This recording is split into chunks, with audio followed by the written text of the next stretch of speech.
자, 162쪽.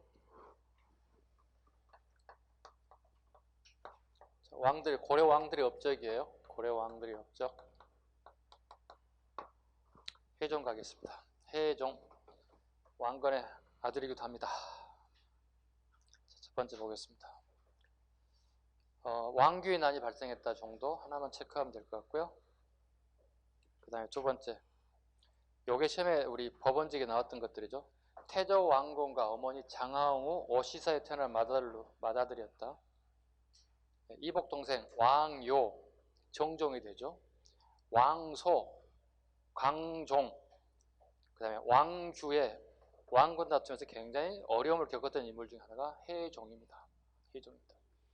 해종이 권력을 잡았지만 실질적인 모든 권한은 왕이 되지 않는 이복 동생이었던 왕소에게 모든 권한이 다 있었어요. 그래서 왕소를 눈여겨봐야 돼요. 왕소하고 훗날 광종 임금이 됩니다. 정종 갑니다. 정종 때 두 번째 거 보시면 돼요. 서경천도 개혁을 세웠다. 서경천도 개혁을 세웠으나 결과적으로 실패하고 말았다.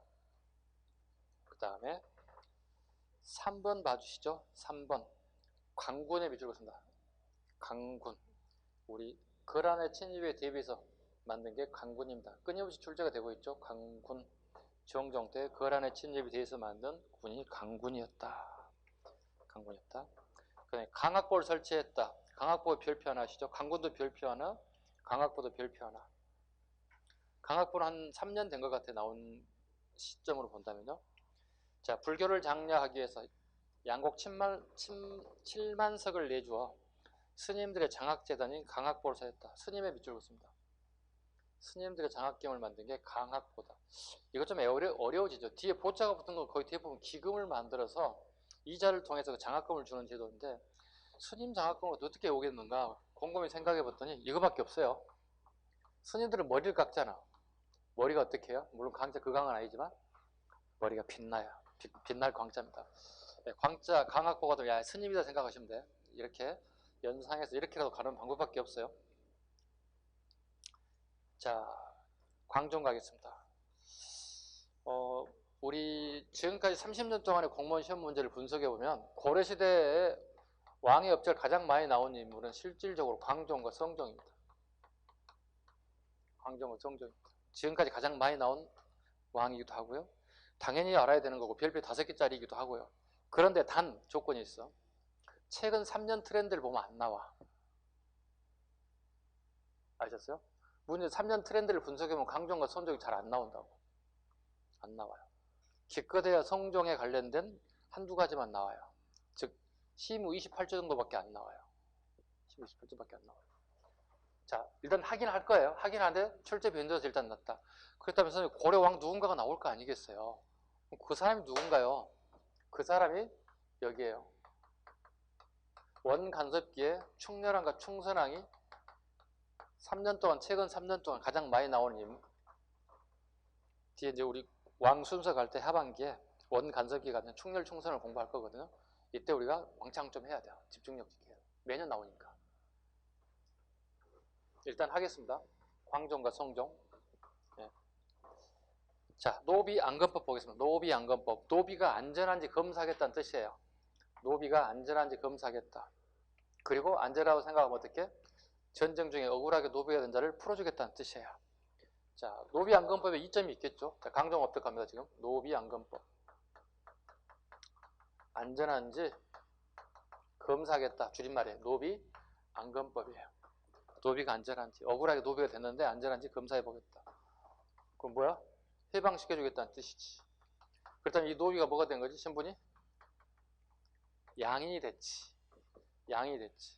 자, 노비 숫자가 증가되면 귀족들이 굉장히 파워가 세지겠죠. 왜요? 귀족들이 가지고 있는 땅의 생산량이 증가될 수밖에 없어요. 생산량이 증가돼요. 원래 법적으로 노비들은 군사훈련을 시키면 안 되게 돼 있어요. 통상적으로. 그런데 어떻게요?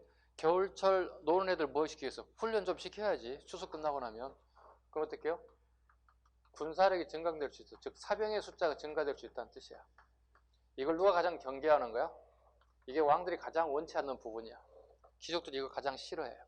왜? 자기보다 더 많은 경제를 가지고 자기보다 훨씬 더 많은 사병을 가지고 있잖아요. 이거 힘들어지잖아요. 왕 말 안 듣겠지. 이걸 해방시켜줘야 돼. 그럼 어떻게 해요? 귀족들의 권한을 약화시킬 필요가 있다는 거지. 일종의 노비 안건법 보이지 않는 뭐예요? 노비 해방책, 신분 해방책처럼 보이지만 이면에 숨어있는 뜻은 왕권 강화책이 되는 거지. 자, 양인의 숫자가 증가돼. 예를 들어서 퍼줬다면. 그럼 양인의 숫자가 증가돼서 이점이 있겠죠. 뭐가 있겠어요? 국가에 조세의 수입이 증가되겠지. 왜? 양인들이 농사 짓기 시작하니까. 그 다음에 두 번째는요. 양인 이상들 사람들 군대를 가야 돼. 군역자의 숫자가 증가돼. 군대 갈 숫자가 증가돼. 즉 국방력이 강화될 수 있다는 것들이죠. 왕에 있어서 굉장히 좋은 방향으로 갈 수밖에 없죠. 그래서 국가에서는 이 양인의 숫자를 늘려야 돼. 국가에서는 이 양인의 숫자를 증가시킬 필요가 있다. 결과적으로 노비 안건법은 왕권 강화책과 밀접한 관련이 있다. 두 번째, 과거제도입니다. 과거제도. 자, 후주 사람들이 우리나라에 고려에 파견돼 와 있어요. 후주 사람들이. 그 중에 쌍기라는 사람이 있는데 이 사람이 광종 눈에 들어요. 반면에 쌍기 입장에서 고려는 엉망진창인 나라예요. 관리를 뽑는데 특별한 원칙이 없이 무대기로 뽑는 거야. 무작위로 뽑는 거야. 이건 아니라는 거죠. 쌍기가 강종을 만나서 비판을 하게 돼요. 이 나라에 고려에 관리를 임명하는 제도가 없어서 말이 되겠느냐. 이건 오랑캐들이나 하는 짓이다. 이렇게 비판을 해요. 광종이 어떻게 돼? 이거 봐라. 오랑캐? 이렇게 되면 열받는 거지. 안 되겠네. 근데 이 얘기를 들어봤더니 얘기가 다 맞는 거야. 얘 말이. 그래서 후주에 얘기해가지고 쌍기를 우리나라에 기하시켜버려요. 그리고 우리나라 사람을 만들어. 그리고 이 사람들의 조언을 받아. 그 첫 번째가 과거제도 시행이야. 꽤 많이 있어. 이것 말고도 있어. 근데 우리 책에 구급에서 이것만 하는 거야. 천만 다행이지. 쌍기가 다 나와봐. 얼마나 복잡해지겠어. 과거 시험 제도를 건의한다고. 그래서 강종이 이걸 수용하게 돼요. 그리고 왜? 좋은 거예요. 왜? 기득권자를 갖다 정리할 수 있는 가장 좋은 방법이에요. 새로운 과거제도 등장했기 때문에. 왜? 아버지 거 봐봐. 태해정광이잖아. 태해정까지 세 명의 왕이 있잖아. 앞에. 기득권자들이 있을 거 아니야. 이걸 다 정리해야 될 거 아니야. 정책을 펼칠라 치면 어떻게 돼요? 강종이 정권을 펼칠라 치면 어떻게? 기득권자들이. 야, 니는 잘 모르는가 본데 니네 아버지는 그렇게 안 하셨다. 니네 아버지가 누구시니? 왕건이셔. 니네 아버지 이렇게 안 하셨어. 네가 아직 어려서 잘 모르는가 본데 계속 어른들이 터클 걸어와. 그래서 소위 내가 왕인데 기분 더럽게 안 좋지. 그죠?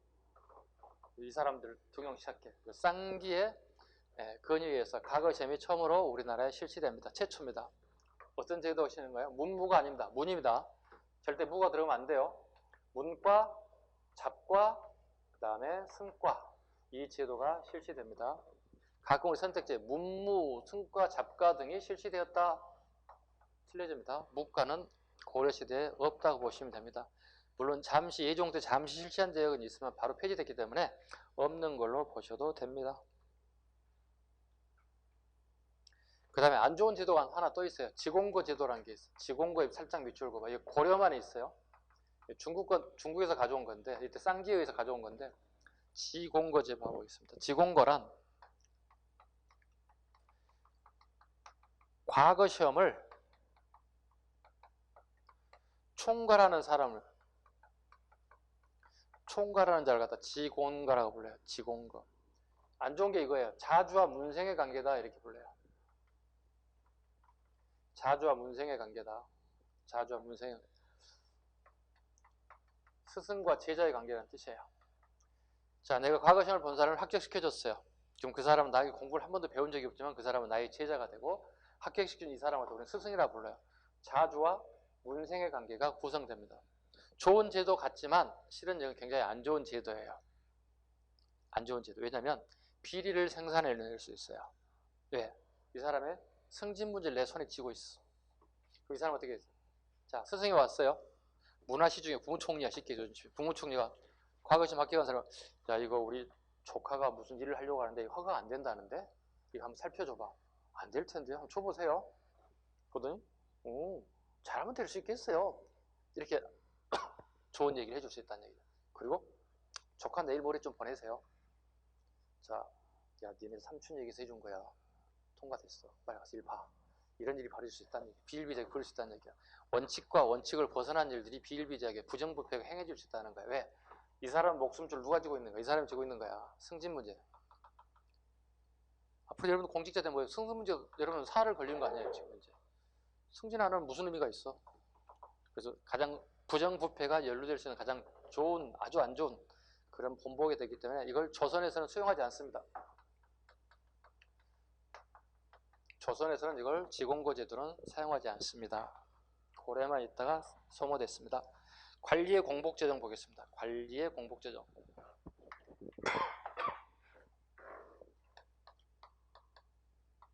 이거 할 때마다 한번 다 하죠, 제가. 이제 이쯤 되면 한 3번 정도 한 것 같은데, 기억에, 그죠? 자, 신라거 했을 거고, 백제도 했을 거고, 그 다음에 고려도 할 거예요. 신라는요, 자비, 청황. 즉, 법이 만들었다는 의미잖아요. 공무원들이 옷 색깔이 달라졌다는 뜻이잖아요. 어느 왕? 법 좋아하시는 분? 법이야, 법 좋아하면 법웅이야. 객제, 자비, 청이라고. 이건 없다고. 자비청이라고. 그죠? 알록달록 색깔이 세 가지네. 고양이 색깔 나오네. 무슨 왕? 고이왕. 네. 고려입니다. 자, 단, 비, 녹이에요. 방금 얘기했던 광, 종이에요. 매년 언제든지 선택지문이 나올 수 있다고 생각하면 돼요. 언제든지 나와. 당장에 8월 30일 보는 경찰 시험에 나와도 아무 문제가 없어. 아무 문제가 없어. 무조건 잡아야 돼요. 자, 그 다음에 주현공부법 갑니다. 주현공부법. 자, 아직 관리가 파견되지 않았어요. 그러다 보니 주단위, 현단위별로 세금을 걷어들여야 할 부분을 미리 세액을 정해놨고 그걸 세금을 걷어들이는 방법을 우리는 주현공부법이래요. 거기서 말하는 공부는 공부에 밑줄 그어봐. 공부. 열심히 공부하셔야 됩니다. 예. 여기서 말하는 공부는 조세입니다. 예. 세금을 걷어들이는 데는 주단위와 현단위로 미리 액수를 정해놓고 그 세금을 걷어들이는 방법을 주현공부법이라 불러요. 그 다음에 칭제권의 별표 하나 하셔야 돼요. 이미 했죠, 이거? 황제라 칭하고 연호를 사용했다. 황제라 칭하고 연호를 사용했다. 광덕과 준풍이라는 연호를 사용했다. 도대체 사람 연호를 왜 두 개를 썼을까? 왜 두 개를 썼을까? 광덕과 준풍을 왜 두 개를 썼을까? 이 사이에는 후금과 송가의 관계가 관련되어 있습니다. 후금이 강할 때는 후금의 연호를 쓰면 되는 거야. 중국 연호니까. 근데 후금이 약세가 되면 어떻게? 자기 연호를 쓰면 되는 거야. 아셨죠? 그리고 다시 후금이 강해져. 쓰면 안 되겠네. 다시 써. 송나라가 새로운 나라가 건국했네. 그럼 송나라 연호 써야 되겠네. 그러다 보니 연호가 몇 개가 만들어진 거죠? 2개가 만들어졌어요. 광덕과 준풍. 중국의 정세 변화에 따라서 연호를 사용하다 보니 광덕과 준풍이라는 연호가 2개가 만들어졌습니다. 그 다음에 개경을 황도. 개경을 황도라는 얘기는 황제가 머무는 도시라는 뜻이야. 즉 본인이 누구라는 얘기야. 황제라는 의미를 가지고 있지. 자기가 황제라는 뜻을 가지고 있고. 서경을 소도로 격상시켰다. 불교 정비가입니다. 163쪽입니다. 163쪽 불교 정비가입니다. 제2보를 설치했다. 빈민과 행려자의 구호와 질병을 맡아보는 빈민 구호기관인 제2보를 설치했다.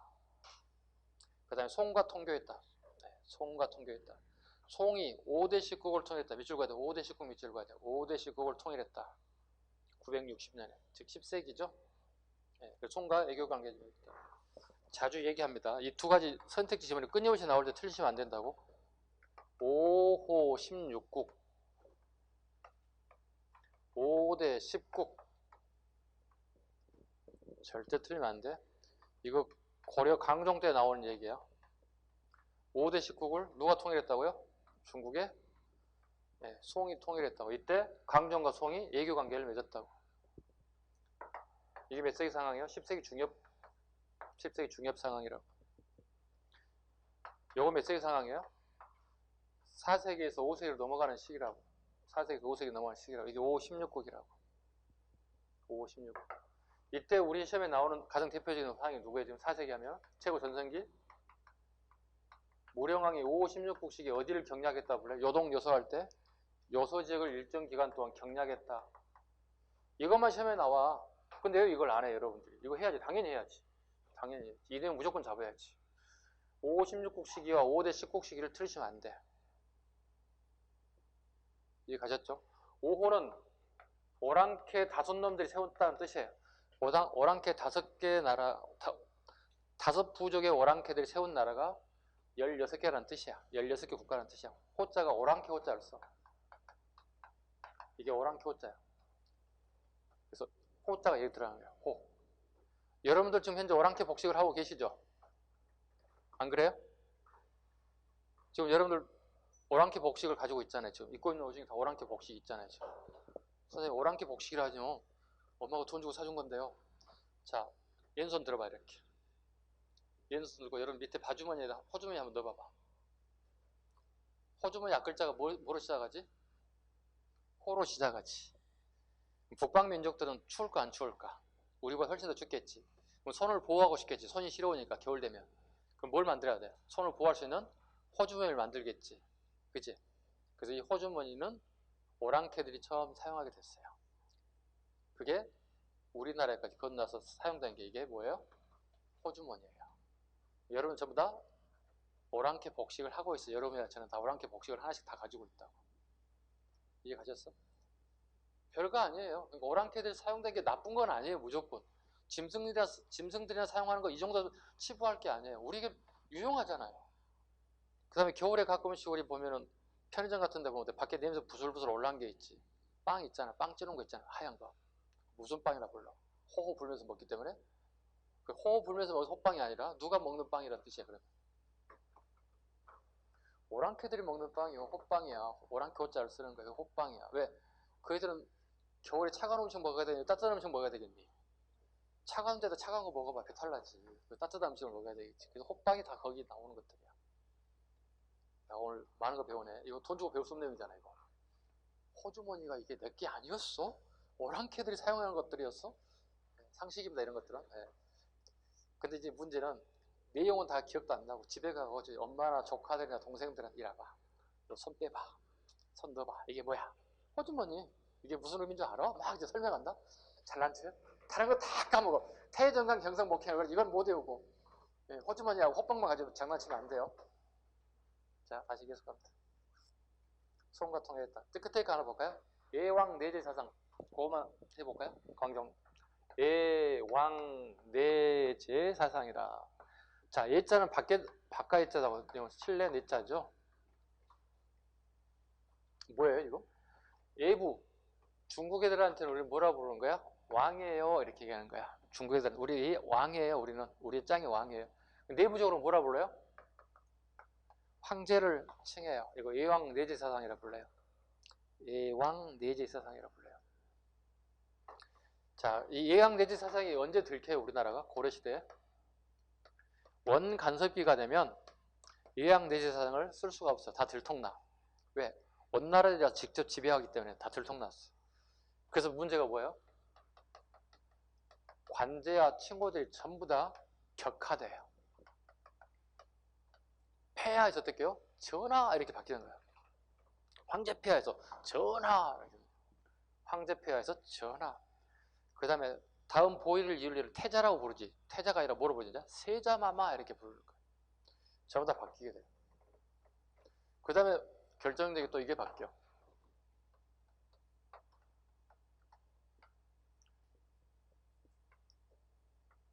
앞에 건국자에 뭐 붙여? 태조 이성계, 태조 이성계, 태종 이방원. 조와 종을 쓰지. 건국자의 조, 그 다음에 그 아들이, 그 자식들이 왕위를 계승하면 뒤에 종자가 붙지. 이게 고려시대도 이렇게 갔다고. 근데 원간섭기가 되니까 뭐가 돼요? 충열왕. 뒤에 뭐가 붙죠 지금? 조나 종이 아니라 이걸 묘라고 부른다고. 묘호. 뒤에 뭐가 붙어? 왕이 붙였지. 야, 니네는 우리나라에 충성해야 돼. 충자가 붙은다고. 그 가운데 글자만 다 틀려야 되는 거야. 충열, 충선, 충해, 충숙, 충목, 충정 이렇게 다 6명의 충자 왕이 들어가. 다 뒤에 왕자가 붙지. 그치? 그 다음에 마지막에 또 뭐야? 공민왕. 다 왕자 붙지? 그 다음에 그의 아들 우왕. 그 다음에 창왕. 그 다음에 공양왕. 뒤에 다 뭐가 붙어? 조나 종으로 끝난 게 아니라 다 뭐로 끝났어요? 다 왕으로 끝났죠. 왜요? 이거 다 들켜서 사용할 수 없다니까. 원나라에 다 깔려있는데 쟤들 모르서 왔던 것들이 우리가. 이게 일명 예왕 내제 사상이었어요. 근데 원 지배식은 다 들통나서 쓸 수가 없어. 삼성육부도 마찬가지였지. 삼성은 뭐였어요? 고려시대. 이성육 불사했다. 중서문화성과 그게 뭐로 바뀌었어? 처음 의부로 바뀌어. 두 개를. 그래서 육부 있죠. 2조부터 공조 판서까지 있지. 그죠? 이것도 다 바뀌어버린다. 싹 바뀐다고. 공조는 다 폐지시켜버리고. 그래서 사사로 바뀌어버리지. 군부사, 전법사 이런 식으로 딱 사자를 붙여서 다 4개로 딱 바꿔버린다. 이게 원간섭기에 다 바뀌는 명칭들이에요. 자, 바뀌기 전까지 사상을 우리 뭐라고 부른다? 내왕, 내제. 중국 애들은 뭐라도 우리는 왕인데요. 내부적으로는 황제예요. 앞으로 이런 것들 사용할 수 없어. 이걸 이해하기 위해서 경정가입니다. 자, 경정하면 시정전시가입니다. 시정전시가 별표입니다. 기본입니다. 토지제도 가장 기본입니다.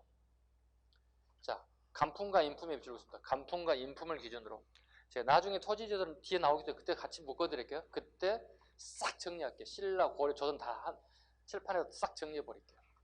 지금 하고 싶은 마음이 간절하지만 진도 때문에 제가 못하겠습니다. 왜? 하게 되면 30분, 40분 자고. 간품과 인품을 기준으로 전지와 시지를 지급했다. 간품과 인품을 기준으로 했다. 간품과 인품이라 했잖아요. 그럼 문제가 되는 게 뭐죠? 간품은 문제가 없지. 그렇죠? 내 등급에 따라서 그 자리에 들어가면 되는 거잖아요. 문제는 인품이잖아요. 인품을 무슨 기준으로 하겠냐고요. 인품이 기준이 없잖아요. 자, 이걸 가지고 뭐라 불러요? 앞에 태조가 만들었던 토지도 뭐였죠? 역분전이었죠. 그 역분전이 뭐 포함되어 있어요? 여기 들어가 있죠. 인품 들어가 있지. 이해 가셨어요? 이걸 뭐라 불러요? 그래서 역분전의 모태라는 용어를 써요. 써놓으세요. 거기다가 역분전의 모태가 되었다. 이제 역분전이 모법이라는 뜻이야. 어머니 법이 어머니 법을 내가 따라갔다는 뜻이야. 어머니 법, 역분전의 모법이 됐다. 역분전의 모법이 됐다. 또는 모태가 되었다. 모법, 모태가 되었다. 그냥 태어난 게 아니라는 뜻이야. 역분전을 가져다 차용해 써먹었다. 그러다 보니 인품이 남아있다는 거지. 좋은 거예요? 안 좋은 거예요? 인품이 남아있는 거죠. 별로 좋진 않죠. 별로 좋지 않죠. 그걸 반영하기 위해서 여러분 공무원 시험 보고 나면 합격하고 나면 뭐 해요? 면접하잖아. 인적성 검사하고 그 다음에 면접을 하잖아. 보니까 면접하는 것 같은데 밖에 원장님? 네, 합격생들 면접하는 것 같은데. 제발 여러분들도 내년에 저렇게 하세요. 네. 뭐 자기소개해보세요. 뭐 그러던데. 저는 군대를 해병대를 다녔고 막 이랬던데.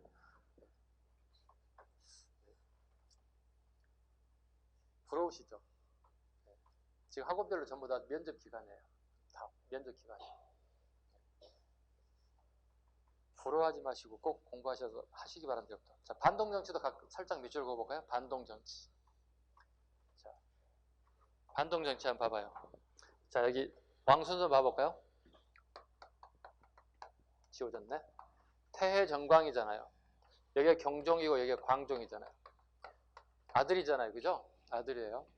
네, 강종은 엄청나게 많은 사람을 죽였어요. 그러니까 개국공신을 포함해서 엄청나게 많은 인사를 거의 다 죽였다 봐요. 한 3분의 2 정도 죽였어요.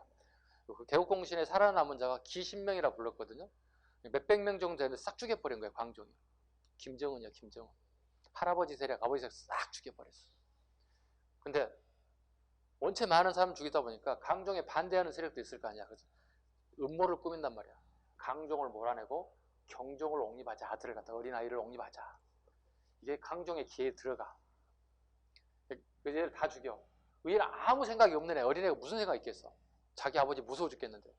그래서 강종이 경종을 죽여버리겠다고 생각을 해요. 자기 아들을 갖다가. 권력이 냉철해요. 권력은 부자 간에도 나누지 않아요. 부자지 간에도 권력을 절대 나누지 않습니다. 이날 왕조 국가에서는. 그걸 우리가 막는 게 우리 공화정이죠. 야, 능력 없는 나가. 왕은 우리가 뽑을까? 대통령. 이렇게 뽑은 게 우리 공화정이잖아요. 그게 가장 좋은 제도인 거죠. 봐요. 경종이 그래서 어떻게 왕이 됐죠. 얼떨결에 왕이 됐어. 아버지가 죽었기 때문에. 경종이 어떻게 약간 정신분열 증상이 좀 남아있어. 그 아버지에 대한 스트레스가 그 집권 내내 남아있어. 경종실록을 읽어보면 내내 있어. 아버지의 그 두려움, 돌아가셨음에도 불구하고 뭐라고 일종의 트라우마라고 하나요? 요즘 용어로 트라우마 같은 게 남아있는 거예요. 이게 경종이.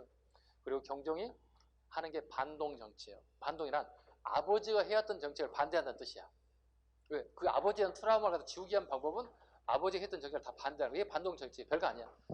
아버지의 정책을 반대하는 정책이다. 이런 뜻이 되는 겁니다. 반동정책 실시했다. 성종갑니다. 성종은요. 이 속된 말로 어린아이 때부터 천재소리를 들었던 애예요. 천재소리. 왜? 30살 때부터 벌써 유교 경제를 다 독파한 애야. 30살에. 남들은 글씨도 못 쓰는 수준에 이미 유교 경제를 다 독파했어요. 대단한 아이죠. 대단한 아이입니다. 성종 보겠습니다. 자, 성종의 유교적 정치 질서를 강화했다. 자, 성종은 항상 이런 단어가 따라 붙어 다닙니다. 성종 하게 되면 한번 볼까요?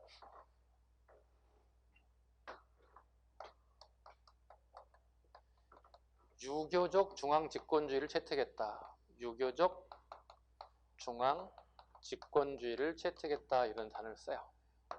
중앙으로 권력이 집중됐다는 뜻이죠. 곧 이건 왕에게 힘이 모아졌다는 뜻을 가지고 있는 거죠. 중앙 집권주의라는 얘기는. 유교적이라는 단어가 이제 좀 걸리죠. 유일하게 성종에 한해서는 이 단어가 들어가게 돼요. 자, 이리 가보시죠. 태정관 경성 목현이죠. 자, 봐요. 여기까지 복잡해졌죠. 그죠? 성종은 경종의 아들이 아니에요. 조카예요. 조카임에도 왕이 올랐어요. 성종은 또 자식이 없어서 그 은혜를 갚기 위해서 경종의 아들 목종을 어린아이가 다시 왕이 오르게 되는 거예요. 중간에 성종은 경종과 목종 사이에 끼어있는 사이에 있어요. 자, 태해, 정광, 경까지 보시면 무슨 문제가 발생되냐면 왕이 절대 권력을 행사한다는 거예요. 신하들이 어떠한 어드바이스를 하더라도 듣지를 않아요. 이건 아니라는 거지. 그래서 유학자들의 말을 따라줬으면 되겠다는 거야. 본인이 직접 읽어 얘기하는 거예요. 유학자들의 얘기를 다 그거냐면 제가 다 수용하겠다는 거예요. 왜? 가장 성분의 자리에 오른 거야 이게 성종이랑. 그래서 성종이에요. 많은 걸 이루었어요. 그 묘 자체가 벌써 특징이 있어요. 고려 성종과 조선 성종의 차이점이 여기 있어요. 굉장히 뛰어난 업적을 이루었다. 이룰 성자를 써요. 성종입니다. 나는 유학자들의 생각, 왕의 모든 권한을 다 가져가는 게 아니라 어느 정도 제한하는 부분을 내가 수용하겠다. 그게 유교적 중앙집권주의라는 단어를 써요. 유교적이라는 단어가 나오면 무조건 성종 찾아가시면 돼요. 자, 첫 번째 보겠습니다. 자, 국정쇄신을 추진하기 위해서 5품 이상의 관리들에게 정책 건의서를 제출하게 합니다. 그 대표적인 게 최승로입니다. 최승로는 우리가 별표 5개짜리 해야 되겠죠? 우리 시험에서 단골 메뉴니까. 자, 시무 28조를 건의하게 됩니다. 시무, 건의했다는 뜻입니다. 우리 채치원도 시무였죠. 그죠? 네. 그래서 같은 채치 집안들이야. 경주 채치 집안들이야. 그래서 같은 시무를 썼다고 보고 있어요. 즉 자기 선조에 대한 A를 갖췄다 보시면 돼요. 시무 10조, 시무 28조, 개혁책 28가지를 건의했다. 그 중에 핵심적인 게 유교정치 실현, 불교 행사 억제, 지방간 파견 제한 등이었다. 28개 조항 중에서 다 전해진 게 아니라 22개 항목만 전해진다. 자, 내용 가겠습니다. 자, 7번에 별표합니다. 7조항에 7번. 자, 태조께서 이게 사료로 계속 출제되고 있다고 문제. 태조께서 나라를 통일한 후 군현의 수령을 두고자 하였으나 대개 초창기에 일이 번다 하여 미처 이 일을 시행할 겨를이 없었습니다. 청컨대 예간을 주소서 밑줄 긋습니다. 예간을 주소서. 예간을 주소서.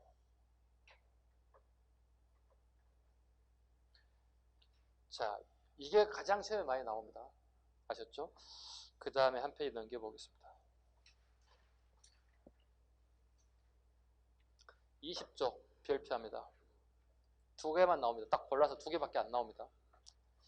불교를 행하는 것은 수신의 근본이요. 내 마음을 갖고 닦는 데 근본이며, 유교를 행하는 것은 치국, 나라를 다스리는 게 근원이니, 수신은 내가 몸을 갖고 닦는 것은 내 생을, 내 인생을 이해하는 것이며, 치국은 곧 오늘의 일입니다. 내생이죠. 내생, 앞으로 올 일을 갖다가 하는 것입니다. 불교는. 그런데 가까움을 버리고, 나라를 다스리는 가까움을 버리고, 먼 것, 죽어야 할 수 있는 먼 것을 구하면 또한 잘못이 아니겠습니까? 불교보다는 유교를 가까이 해달라. 이 이념 2가지입니다. 이 2가지 꼭 잡으셔야 돼요. 다른 거 다 몰라도 돼. 22조. 안 할 겁니다. 제가 하지도 않겠지만 이 2가지는 꼭 잡아주셔야 됩니다. 성종입니다. 그 다음에 5조 정적평 보시죠. 밑에 있습니다. 중간 부분에 5조 정적평. 강종의 쌍기 등용을 문제 삼았습니다. 정적평이에요. 그리고 기하인 과거급제자 신라의 등용을 비판했다. 5조 정적평. 자, 5조 정적평 이쪽으로 합니다. 하나, 둘, 셋, 넷, 다섯. 자, 5명의 왕들의 정치적 업적을 평가했다는 뜻이에요. 그래서 이걸 외울 수밖에 없다는 거야. 하나, 둘, 셋, 넷, 다섯. 이게 5조 정적평이 나타나는 거지. 5명의 왕조들의 정치적 업적을 잘잘못을 전부 다 써달라고. 누구한테? 최승로한테. 다 보고해. 성종 때. 그래서 하나, 둘, 셋, 넷, 다섯, 오조 정적평 성종 때. 하나, 둘, 셋, 넷, 다섯, 여섯, 일곱, 여덟. 이때 7대 실록. 앞에 목종까지 7대 실록. 최초의 왕조실록이 만들어져. 현종 때. 당연히 태정관 경성 목현을 외우지 못하면 어떻게 실수할 수 있다는 거지. 그죠? 아무리 암기 좋아도 이것 정도면 암기를 못 알아내요. 태정관 경성 목현이 꼭 필요한 이유가 이겁니다. 여러분한테만 외우라는 게 아닙니다. 대한민국의 모든 공무원 수험생 정도 되면 고려의 초기 왕조 순수 정도는 기본으로 알고 있어야 돼. 태정관 경성 목현. 저기다 막 살 붙이면 돼, 여러분들이. 태정관 경성 목현. 살만 붙이면 돼. 자, 통치체제 갑니다. 이성육부 체제 밑줄 그었습니다. 이성육부입니다. 이성육부. 그 다음에 12목입니다. 12목 설치. 그 다음에 지방감 파견 밑줄. 그 다음에 국자감을. 국립대학인 국자감이 만들어집니다. 국자감입니다. 자주적 의미가 많이 들어간다고 그랬죠. 국자가 들어가면. 그죠? 국가의 인재를 양성하는 대학이 만들었다는 뜻이 되는 거예요. 국자감. 기억 잘 하셔야 돼요. 국자감. 12목. 그 다음에 이성육부. 이성은 뭐라고 그랬어요? 고려의 이성은요? 중서문화성과 상서성. 육부는 어디 밑으로 들어가야 돼요? 중서문화성 밑으로 가야 돼? 상서성 밑으로 가야 돼요? 상서성 밑으로 가야 된다고. 상서성이 육부를 통할한다고. 향직개편 갑니다. 호족들이 가지고 있는 독자적인 관반제를 폐지하다. 관반제 밑줄 그었습니다. 관반제를 폐지합니다. 호족들이 자기네들의 관리를 만들어서 똑같이 중앙처럼 통치하는 제도가 있어요. 이걸 관반제라고. 이거 없앴어요. 관반제를 폐지했다. 관반제를 폐지한다는 얘기 뭐죠? 중앙 집권화가 되고 있다는 뜻이지. 호족이 없어졌죠. 이제 호족 인정하지 않잖아요. 지방감이 파견되기 시작했잖아요. 그리고 지방감 밑에 관리도 다 파견하는 상황이 됐기 때문에 다 폐지해야 된다. 호족의 지위가 지방간의 보좌역인 향리로 격화됐어요. 향리 격함이 줄고 있습니다. 향리 격함이 줄고 있습니다. 여러분이 알고 있는 정도전이 있죠? 정도전이 향리 집안이에요. 향리 집안은 조선의 향리하고 다르다고. 조선 이방, 예방, 호방, 공방 이런 데를 얘기하는 거예요. 고려 향리는요. 잘 나갔던 사람들이에요. 그러나 정책의 변화에 있어서 어떻게 된 거예요? 향리로 격화된 거예요. 여러분 정도전을 보고 미천한 사람이 하지 않죠. 그 삼봉 정도전에 대해서. 이런 사람 다 향리 집안들이에요.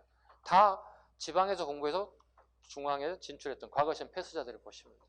그리고 성균관에서 수학하고 우리나라 대학자가도 대정치인들이 향리 출신들이 거의 70에서 80%야. 신진사대 14세기 들어가게 돼요. 향리 출신이다. 그 다음에 당나라, 송나라, 태봉 제도를 참작하여 우리 힐정에 맞게끔 기구를 정비했다. 거기에 태봉에 밑줄 그어야 돼요. 태봉.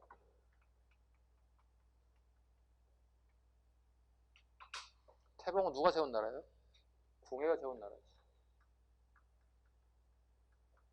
처음에 세운 나라 이름이 뭐예요? 궁예가. 후고구려. 다음에요? 마진. 그 다음에요? 태봉. 순서도 알아야 돼. 갑작스럽게 태봉이 먼저인지 마진이 먼저인지도 모르면 안 돼. 궁예는 후고구려를 건국 후 철원으로 수도로 천도하면서 국호를 태봉과 마진 순서대로 변경하였다. 아니에요. 마태예요. 마진과 태봉 이렇게 갑니다. 자, 그렇다면 이 태봉의 제도를 수용한 게 있어요. 누가요? 고려가요. 왕건이에요. 이것만 나와요. 이 제도 수용한 게 두 개 뭐냐고 물어본다고. 거기 적어놓으세요. 광평성. 광평성 제도하고 광평성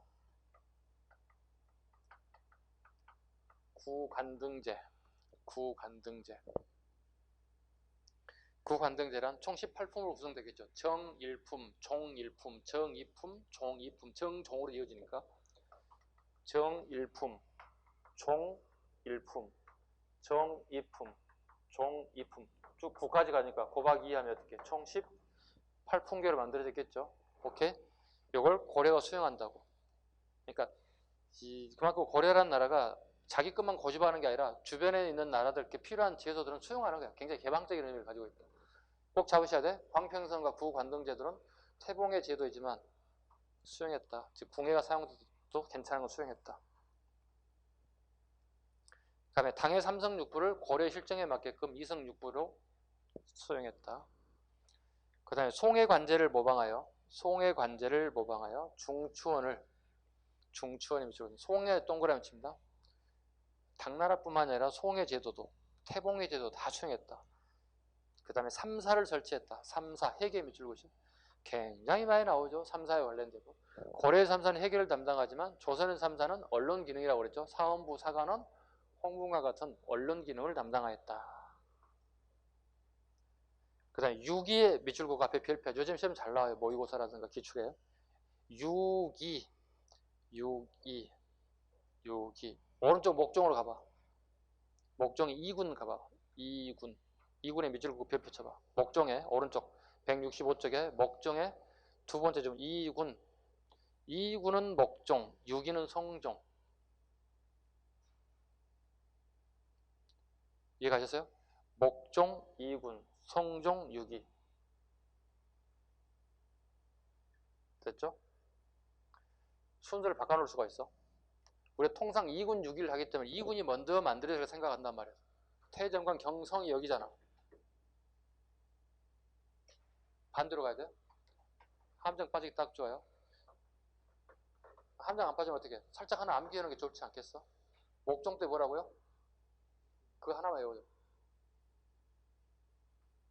모기. 네. 목종 때 2군. 모기. 됐죠? 하나만 외우시면 됩니다. 두 개 다 외우시면 어려워집니다. 다시 성종 와보세요. 독자적인 관제인 도병마사 밑줄 긋습니다. 도병마사.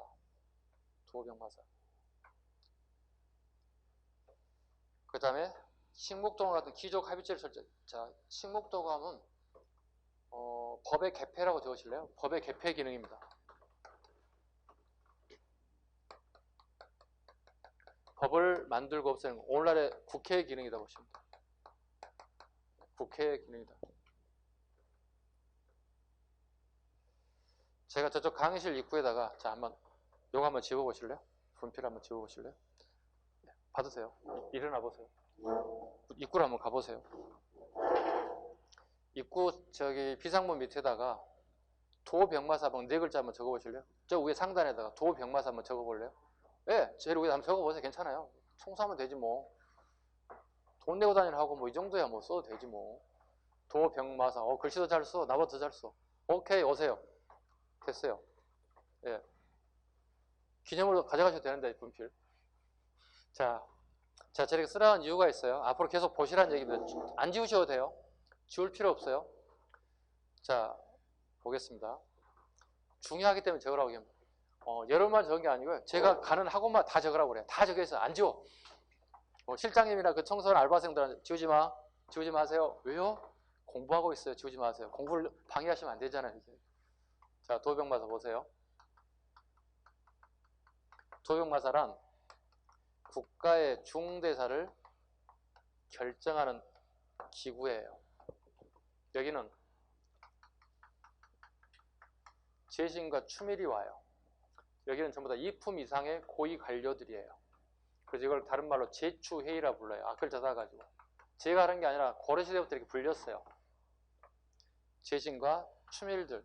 여기에 구성된 구성 인원은 약 30여 명이에요. 30여 명으로 구성되어 있어요. 자, 여러분들 여기 들어와 있잖아요. 도병마사 안에 들어와 있죠. 여러분들 전부 다. 그럼 여러분들 뭐죠? 고위 관료들이에요. 자, 제가 도병마사의 의장이에요. 자, 오늘 의견을 안건을 상정하겠습니다.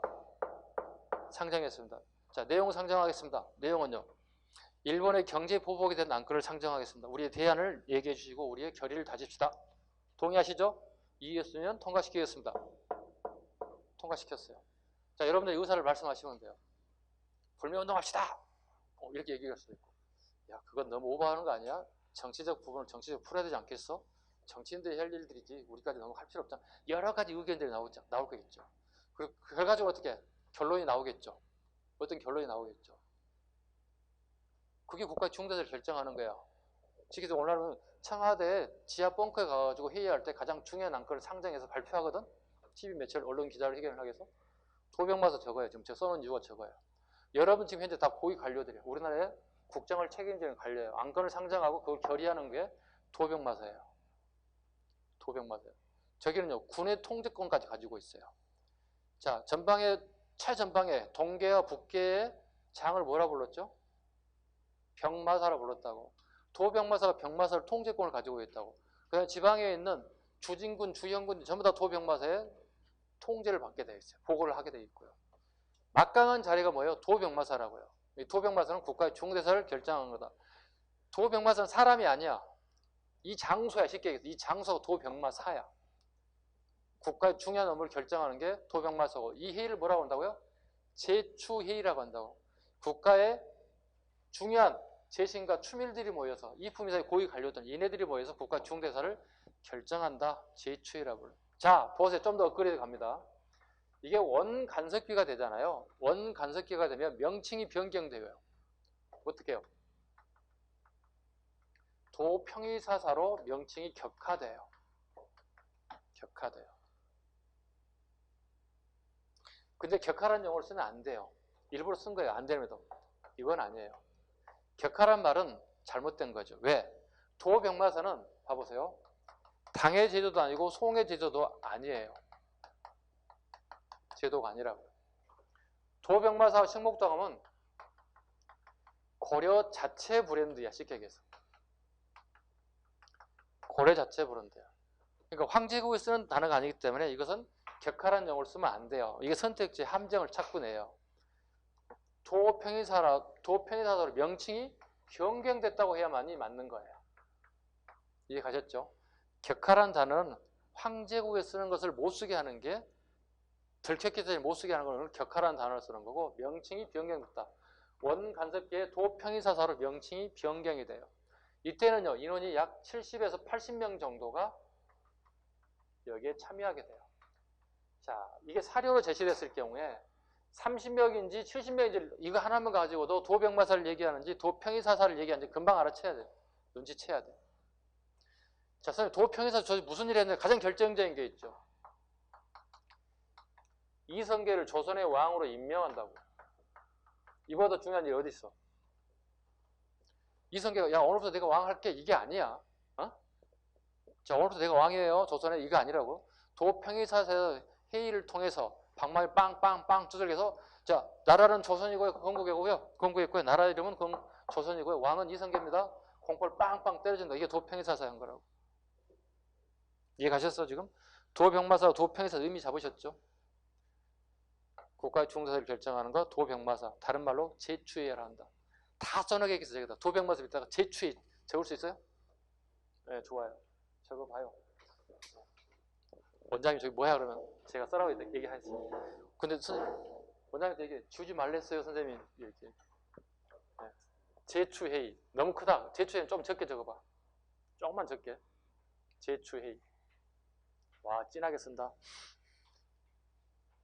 제추회의. 또 밑에 하나 더 적어야지. 뭐 적어야 돼? 도평의사사 적어야 되겠지. 도평의사사. 도평의사사. 자, 됐습니다. 고맙습니다. 됐습니다. 자, 지나다니거나 살짝 졸릴 때마다 한번 쳐다보세요. 네, 됐습니다. 네, 도병마사, 제추회의, 도평의사사. 공부될 수 있겠죠? 네. 매일 적어놓기 때문에 애들이 매일 보고 다니기 때문에 물어볼 때만 대답 잘합니다. 야, 30명 정도 모여서 회의한다는데 그 무슨 회의냐? 도병마사요. 제가 좀 이따 가로로 30명, 70명까지 적으면 훨씬 더 효과적이겠는데? 네. 됐죠? 공부 이렇게 하는 겁니다.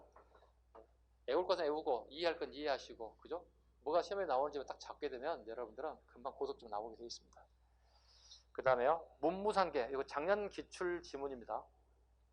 중앙 문무관력의 문상계 외줄 거봐. 지방 호족이나 향리, 노병들의 여진족의 추장, 탐나의 왕족에게 얘네들은 무상계 위주로 씁니다. 이게 굉장히 어려워지잖아. 그럼 하나만 외우면 돼. 이런 문제는. 즉 중앙의 문무관료에게는 문상계 줬다. 중앙의 문무에게만 문상계 주고 나머지 전부 다 무상계. 이게 딱 외우시면 돼. 그 다음에 분사제도가 갑니다. 서경을 우대하기 위해서, 평양을 우대하기 위해서 서경과 개경의 동일한 정무조직인 분사, 관청을 나눴다는 뜻이야. 분사니까 관청을 나누었다. 그리고 개경을 부도가하였고, 개경을 굉장히 중요해야 되겠지만 서경도 못지않게 중요하다는 거예요. 그래서 이걸 분사제도를 만들었어요. 근데 문제는 훗날 인종 때 묘청이 서경 천도 난 이후부터 어떻게요? 폐지됐습니다. 왜요? 묘청이 서경을 중심으로 천도운동을 펼쳤기 때문에 그때 폐지되었다. 잡으셔야 돼요. 국자감, 국립대학입니다. 그 다음에 도서관, 비서원과 수서원, 과거제도 정비, 과거정비. 이건 특별하게 안 하셔도 됩니다. 과거 시험은 거의 조선것만 나오기 때문에. 문신월가법, 매월 한림원에서 출제하는 제목으로 문신들에게 시부를 지어 바치도록 하였다. 문신들에게는 매월 시 3편, 부 1편, 부는 시무책이라고 적어놔. 시무책, 개혁책이야. 우리 국가에 지금 우리 사회 가장 큰 문제가 뭡니까? 이거 대안책을 한번 올려 보내주세요. 지방간은 1년에 글 1편을 바치게 하였다. 왜 이걸 할까요? 문신월가법? 음서제도에 대해서 관직이 진출하는 데 있어요. 즉 지적 능력이 약간 떨어진 애도 아버지 벽으로 두는 애들 꽤 많아. 그러니 이들 수준을 높여야 할 필요가 있어. 그러다 보니 매달 이렇게 시부책을 써서 바치게끔 하였다. 최초의 합회 건원중보, 최초의 합회 건원중보가 만들어졌다. 물론 유통은 실패했습니다. 의창과 상평창, 태조의 흑창을 학충해서 만든 게 의창. 그 다음에 물가조절기관인 상평창이 만들어졌다. 어디에? 개경과 서경의 시비목이 총 몇 군데 그러면? 3군데에 14군데예요. 14군데, 14군데. 그 다음에 제면법이 빠졌군요. 제면법. 흉작의 정도에 따라서 세금을 감면해주고 이자가 원곡을 넘잡도록 고리대를 제한하였다. 제면법. 제면법은 재작년 기출 지분이다. 이거 고려와 조선의 공통점이에요.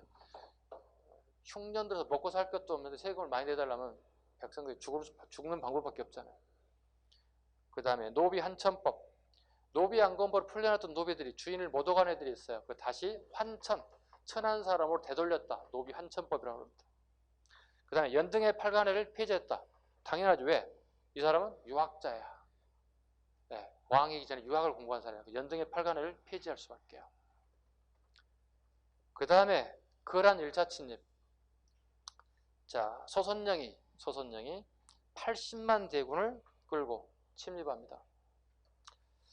서희가 안용진에서, 자, 서희 밑줄 그시고 안용진 밑줄 그시고 단판으로 고려는 송과 애교 단절을 하고 거란의 여론을 사용하고 거란과 교역을 하는 조건으로 강동 6주를 획득했다. 이 정도까지만 하겠습니다. 전쟁사에서 다룰 부분이기 때문에 지금 다뤄버리면 전쟁사가 또 나와야 되기 때문에 겹치기 때문에 이 정도까지만 하겠습니다. 왜냐하면 전쟁에 관련되면 별도로 따로 하겠습니다. 잠시 쉬었다가 목적부터 다시 가겠습니다.